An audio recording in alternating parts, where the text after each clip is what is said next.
দেখে মনে হতে পারে আমরা ভবিষ্যতে চলে এসেছি। এই শহরটি একটি খনির ভিতরে তৈরি করা হয়েছে, যা প্রায় 1000 বছর আগে এবং অগণিত সুড়ঙ্গ ও চেম্বার সহ।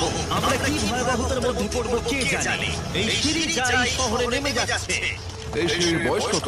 আমাদের থেকে বয়স্ক। ঠিক আছে, এখন আমরা নিচে আছি। সিলিংটা একবার দেখো কত উঁচুতে।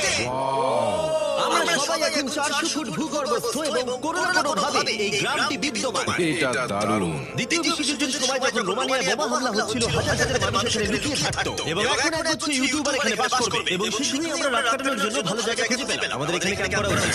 তুমি বস। আমাদের সব জিনিসপত্র ওখানে আছে। তাই হোমলেস সিদ্ধান্ত নিয়ে আমরা আমাদের ব্যাগগুলো ধরতে গেছিলাম এবং আমাদের সম্মিলিত মস্তিষ্ক শক্তি ব্যবহার করে আমরা তাদের ক্যাম্পে নামানোর উপায় আবিষ্কার করেছি।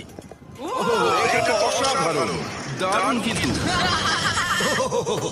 আমরা সবেমাত্র জলকে মাছ ধরা শেষ করলাম। চ্যালেঞ্জের জন্য আমাদের খাবার সমস্ত ব্যাগ, ফুড এবং